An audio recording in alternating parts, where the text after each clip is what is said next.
ইফতারির আগে যে দোয়া ওটা আল্লাহ ফিরায় না। ইফতারি করার আগ মুহূর্তে আমরা যে পেঁয়াজু, আলুর চপ, বেগুনি, হ্যাঁ এগুলো খান আপনারা? এই যে সাজায় রাখা হয় ডিজাইন করে, এইগুলো রেখে যখন দোয়া করেন এই দোয়াটা আল্লাহ শুনে। আল্লাহ বলে কি রে ফেরেশতারা, ঘটনা কি? এত খাবার কেন? আল্লাহ রোজা রাখছে। কি চায়? আল্লাহ ক্ষমা চায়। তো খায় না যে তৃষ্ণার, তো আল্লাহ আপনার ভয়। আমারা দেখছে না, আল্লাহ আপনারা দেখেন নাই। জান্নাত না দেখেন নাই, আমার জাহান্নাম দেখেছে আল্লাহ কিন্তু জানে। তারপর ফেরেশতাদের মুখ থেকে বের করা হবে। সুবহানাল্লাহ পড়ে। আমার জাহান্নাম দেখেছি কিনা বলো।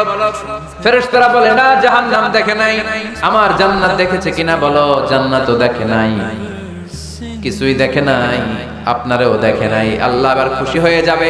আমার খুশির জন্য আমার ভয়ে তৃষ্ণার্ত ক্ষুধার্ত সামনে খাবার হাত বাড়ালেই খেতে পারে, গ্লাসটা তুললেই পান করতে পারে, আমার ভয়ে খায় না। আমার ক্ষমা চায়, আমার কাছে ক্ষমা প্রার্থনা করে। এখন আমার বান্দা যা দোয়া করবে, বান্দার সব দোয়া আমি কবুল করে নেব।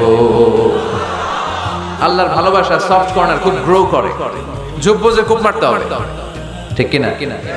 সময় মতো কাজ করতে হবে। সময়ের 1 ফোঁটা, অসময়ের 10 ফোঁটা। সময় মতো 1 ফোঁটা দিলে যেই লাভ, অসময়ে 10 ফোঁটা দিলে ওই লাভ হবে না। সময় মতো কাজ করতে হবে। ইফতারের আগ মুহূর্তে দোয়া করবেন।